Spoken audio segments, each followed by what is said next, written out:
What's going on, everyone? My name is Nicholas Merton here at DataDash, and today is March 23rd of 2018. Well, folks, it's time for a daily update here on the DataDash channel, and today we have a lot of different interesting things to dive into. First and foremost, as always, though, we'll be spending some time looking at market valuations as well as doing some technical analysis on the market leaders. But outside of this as well, we have some really interesting headlines to go through. First and foremost, a company that's been staying in the headlines for the past few days, Binance, the largest altcoin exchange, has decided to move from Japan to Malta. So, is this positive news for Binance? Is there any new revelations we have to discuss? We'll be diving into that later on in the video. Along with that as well, speaking of exchanges, Yahoo Japan has decided that over the next year, not only have they gone out and acquiring a part of a traditional exchange, but they're going to be building their own exchange in Japan over this coming year. So really exciting news in regards to that. And last but not least, Cryptokitties coming out with some positive news in the sense of capital. So we'll talk about that later on in the video. We've got a lot coming up, guys. Let's go ahead and dive into the daily update.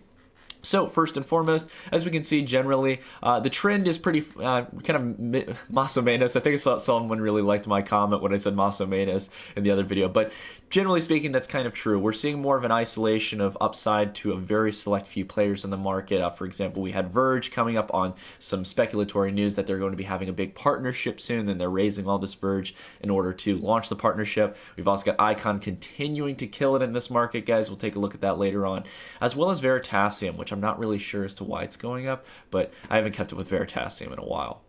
So anyways, guys, let's go ahead and talk a bit about market cap. So generally speaking, market cap, because we've seen the general market declining overall instead of a few, right now we have a few isolated players in the market doing well. Most are generally on the downside to a slight degree. So we're still continuing slightly to the downside, slightly sideways right now. Luckily, though, we're holding the majority of the gains that we got from the rebound. The question is whether or not we get another drastic red candle in Bitcoin, which could lead altcoins down lower. However, we'll see with Bitcoin, we're starting to see a little bit of resilience. I have to give it credit. So if we take a look here to the market dominance here, Bitcoin has started to gain a little bit. Other coins as well have been holding their gains. It's been mostly losses in other market players like Ethereum and other top 10 players in the space. So that being said, guys, let's go ahead and dive into the technical analysis portion. As you all can see, Bitcoin is still below the 200-day. The impending death cross looks like it's about to hit, but at the same time, the momentum of the moving averages are actually flattening out. Not only have we rebounded a lot here on Bitcoin as we take a look at the hourly, we're starting to really get some, not only some volume, but also some serious price action to the upside. So good news in that regard. Bitcoin's bounced up a few $100s. But along with that as well, because Bitcoin isn't dramatically moving to the downside, the 50-day has started to flatten out. We're actually really not moving much lower on the 50-day here. And along with that as well, the 200-day, as always, is just slowly creeping up. So because of that, if we don't get a serious sell-off over the next day or two, we could see a rebound in Bitcoin and get above that before we get the 50-day and 200-day crossing one another for the death cross. So that might be really good news. A lot of this fun in regards to the common TA symbol of the death cross might actually not come into fruition. And again, guys, don't take these things like death crosses, for example, as an immediate indicator that the market would go to the downside if they were to cross. That's not always true. But the death cross can be found to be a useful tool in some cases in traditional stock markets. It's a question of whether or not it's going to be relevant inside cryptocurrency markets. I think it'll hold the same justification and value, but at the same time, doesn't look like an actual cross. It might just barely miss it, so that'd be really interesting. We'll have to keep an eye on it though and see what happens. But luckily, real quick, I do want to spend a little bit of time here looking at the hourly. It looks like we got what we were talking about on the last video, a rebound off the 200 hours. So signaling that strength. I was waiting for it to come down once we had seen the first initial sell-off, and luckily we got that. So maybe we can continue moving back up. That would be really, really good for Bitcoin and hopefully get above that 200-day moving average. Alrighty, so let's go ahead here, take a look at the market leaders. Again, Ethereum, the story is the same. Still looks like it needs a little bit more downside. Now, I will say it's starting to flatten out in regards to its selling. I would maybe see if it could support on 6 million Satoshis, but for me personally, I think it's still got a ways to go. We haven't really seen the sell side volume come in. We haven't gotten any of these drastic sell side candles like we did the other day. And I think we need a little bit more volume on the sell side before we really start to see this make a rebound. But I'll be keeping my eye on it, guys. Outside of that, let's go ahead and take a look here at XRP BTC. Same old story. Still hasn't made contact with the 200 200-day, I'm not looking at it. Bitcoin Cash, exactly the same story here. Keeping below the wedge, going sideways, not doing anything. Taking a look here at Litecoin's still below the 50-day. In fact, it looks like we're getting a little bit of rejection at the 50-day. Might try to test to see if it can gain support at the flattening 100-day moving average or the 200-day. I'm really going to wait till the 200-day before I even get interested in Litecoin, guys. Just going to be fair with you, just because of historical price action. But outside of this, guys, we have some really exciting players doing well. First and foremost, I want to spend some time talking about Icon. Icon, ever since the BitThumb announcement, has been killing it, guys. Now, the reason why I'm not just the reason why I'm getting excited about this is not just because I have a stake in it, guys. I've obviously been bullish on Icon even when it was going to the downside. The thing I really want to emphasize to you all here is what I've been saying for the past few updates about the BitThumb announcement, to not underestimate it, because it's going to be a very, very good step for Icon to seriously get not only mass adoption in South Korea, but seriously bring in that volume for increases in valuation. When you increase liquidity in the market, as well as the fact that you're opening up an entire exchange for people who are obviously going to be interested in Icon, or at least the majority would be, because it's based in South Korea, you're going to see a lot of investors come in, okay? Now, whether or not that's a fundamental sound thing to look for in the long term, in the sense of fundamentals for the project, it is a short-term kick in the can. I wouldn't say kick in the can. It's a very short-term positive for Icon, and it could be the segue for this to really start its trend if we get the altcoin cycle coming soon. So, again, the fundamentals are already sound on it, guys. We came out of a descending wedge here. Obviously, we had some news that caused the breakout. And because of that, we not only had a huge blowout day of volume, but for the past 3 days in total, we've had volume that's practically outweighed volume, except for back here on February 6th, since back in December. So, again, I think we're starting to see the signs here, guys, that we're getting set up for an altcoin cycle. Maybe not yet for every player, but at least Icon is taking the leap here and is back above the 50-day moving average, doing very well. I think I added my position around 3,400 Satoshis, or I think it was something very low. So because of that, I'm already up on my investment on it and looking to hold it, hopefully ride the next cycle up to the upside.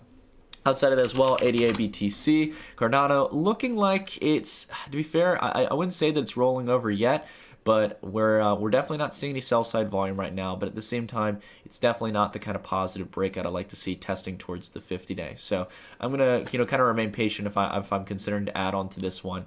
We'll have to see where it keeps on going, but not too much TA we can do on this because there really isn't much price action to play with here. Outside of that as well, people are asking me Neo again, still showing the same case here. I think generally that Neo. So I'll actually get it on exchange where I can get the price history for Neo. All right, there we go. Yeah. So I think we have to test down on the 200-day again.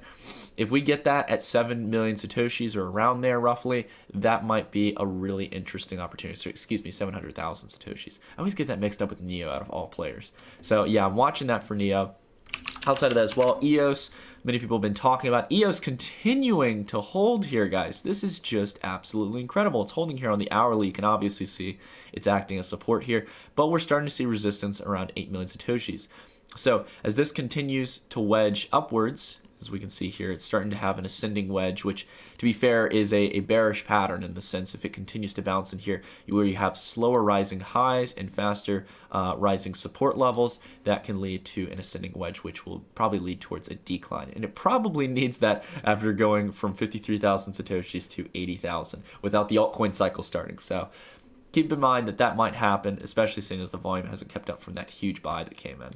So anyways, last but not least, guys, we'll go ahead and take a look at one that many people have been asking me to look at, XLMBTC, Lumens. I want to go ahead here and take a look on the daily. Again, guys, I'm waiting for this to come down to the 200-day as well. So a lot of these players are still getting close to the 200-day. Some have in the market, and because of that, we can start getting a little bit more greedy. Again, start building additions and positions that you guys feel would do well during the altcoin cycle, and you got to make that decision for yourself. Don't just take what I say as advice, guys. There's a lot of great opportunities in this market, I think, personally. But you have to see if the indicators that you use personally are shining right now. And I have a lot of indicators I use outside of the moving averages that are showing me there's times in this market where we can start to get greedy. Okay, so outside of that, guys, let's go ahead and dive into the big news that many of you have probably heard about. The world's largest cryptocurrency exchange, Binance, now moving to Malta, which, might I say, is a beautiful, beautiful place. It's one of many different islands within the Mediterranean Sea inside Europe, and it's a beautiful, beautiful place with a good, vibrant economy for such a small area, not to mention very low regulation in regards to finance and accepting companies like Binance in. And it makes it a perfect candidate for Binance to move to as a nation. We'll go through here and we actually see, for example, not only are they very confident they can announce a banking partnership soon, which means, guys, this means we're going to have fiat to crypto transactions in Binance. You can actually, I think, find this in the Bloomberg article as well. Hate to kind of jump the gun, and I think it actually was in the first paragraph here, that they're working for a fiat to crypto exchange. So very big news in that regard. So not only are they working on the decentralized exchange, they're working on a fiat to crypto gateway.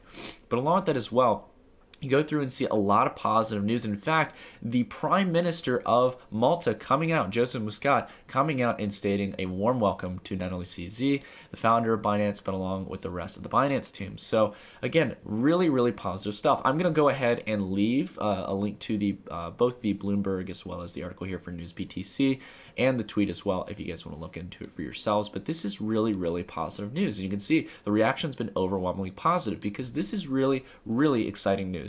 To have a government with open arms, even though it's generally kind of a smaller player in regards to the global stage, they have very low banking regulations in Malta, and because of this, it's going to provide a safe haven for Binance. And this is something that I really want to press as to why I don't think governments or generally any kind of nation will ban cryptocurrencies outright for the long term. It's because a lot of these smaller countries are going to serve as safe havens. For example, I think, for example, in the world of offshore banking, for example, or Swiss bank accounts, there will always be players that want to open up the floodgates to new innovation and open up a new way for these companies to foster. Now, maybe that's a little bit different than offshore banking, but at the same time, you know that there's always going to be players in this sense that will keep their doors open for opportunities like Binance to foster and to innovate in their countries. And it's going to make the US as well as China and other large players in Europe think twice about really censoring out these opportunities and cutting out the need for cryptocurrencies to be a part of our integrated society. So because of that, I'm looking for more positive news like this. Congrats to not only Joseph Muscat and the rest of the government in Malta, but seriously congrats to CZ and Binance for this. This is a huge win, and I can't wait to see the developments for a potential fiat to crypto exchange, not to mention their decentralized exchange, which they're working on. So great news, guys. Really positive news for crypto. Along with that as well, speaking of exchanges, Yahoo Japan in talks about launching a cryptocurrency exchange in 2018. So I want to spend some time going through the article here. As you guys can see here in the major part, this has been reported in the Nikkei Agent Review, the journalist that was coming out with the false reports on Binance. But they came out stating that they've bought a 40% stake in BitARG, one of the traditional Tokyo exchanges. And because of this as well, they're not only having a stake in this, but they hope to, over the next year, expand into building their own. The FSA has already given approval to BitARG, so it made them a very keen acquisition. Along with that as well, getting a good stake into this whole space for Forex transaction in crypto markets. So again, reading this, guys, pretty interesting stuff. Yahoo Japan is a little bit different than just Yahoo as a company. It's a split company, but they use one of their subsidiaries, YJFX, to go out and acquire the what would now be, I guess, the subsidiary ownership in BitARG. So really interesting stuff to see more kind of institutionalized companies getting interested in this. Still, Yahoo Japan is a well-formed company, and to see them getting into the space, a company that probably needs to direly innovate, much like the rest of Yahoo, it's really good to see that. It's good to see that Japan is not only supporting these exchanges and supporting trying to build solid players after the $530 million hack on CoinCheck. It's good to see more competitions coming into the space. So, last but not least, for some more interesting, funny, and questionable news, CryptoKitties has yet again blown away every expectation that I think anyone had for CryptoKitties and has raised $12 million to make the blockchain purr. Okay. Well, I was really blown away by the 12 million figure. So I went through and I checked out the Medium article. Luckily, they provided, and many people have started to cover it. But as you all know, for those of you who maybe have just joined cryptocurrencies, CryptoKitties was this huge phenomena where basically you could collect these digital unique kittens on the blockchain, and it got a lot of people interested about blockchain technology, as well as this new collectibles craze of these cute little kittens that are all unique, quirky, and weird, and they're just these interesting collectibles that basically people were spending hundreds, if not thousands of dollars of Ethereum on. It was getting ridiculous. And obviously, just like every other fad, it slowed down, and none of them are worth what they used to be. But nonetheless, you can see that there's some serious big name investors. This isn't some kind of joke, guys. You have Mark Pincus, who's the founder of Zynga. You have Naval, I'm going to mispronounce so many names now. Naval Ravikant, who's the co-founder of AngelList and CoinList, which CoinList is the new branch of AngelList, which is going to be helping to fund institutional level ICOs and things like that. Along with that, you have a variety of other different VCs and founders of different types of incubators, as well as Fred Ehrsam, who is the former founder of Coinbase, and just so many different players as you go through the list here. So this isn't a joke. You've got some serious capital coming into this. Obviously, you're going to need that for 12 million. What are they going to do with all that catnip? This is what I was interested in. Well, they didn't provide much details right now, but we'll go ahead and read through this. We envision a world of play, one without limits, where ownership is real and the things you create and discover you can keep forever, where games can be entire economies, unlocking mutual incentives for players and builders to extend the gaming experience, where the world is built by everyone who chooses to be a part of it, especially you. The future is meow. I should have expected a pun at the end. But all right, guys. Well, in all seriousness, I think we can tell generally what CryptoKitties is trying to do. I really kind of take these two paragraphs as the most important here, where ownership is real and the things you create and discover you can keep forever, where games can be entire economies, unlocking mutual incentives for players and builders to extend the gaming experience. This sounds like digital asset items. They've obviously seen that CryptoKitties as collectibles can somehow be valued at really crazy valuations, and I think they're going to build much larger systems, much larger games or collectible systems where you can have these digital assets. I will say a few years ago, I thought this concept was crazy. I didn't believe in it in the slightest. I thought it was stupid. I thought the idea of people putting money into digital assets was just a silly concept. It just didn't make sense to me. But I remember over the past few years through seeing games like Counter-Strike, for example, and all these different online, games that people are playing, competitive games where there's collectible skins, collectible player models, all these different things that people really care about. And to be fair, they're spending lots of times playing these games, so those assets can hold real value. Maybe that's where CryptoKitties is going, but we don't have much details on this right now. This is all we've been given by the Medium article that CryptoKitties put out. So we'll have to give it time, see what happens. I'd love to hear what you guys think they're doing, though, because to be fair, I really would love to hear some different opinions on this, guys.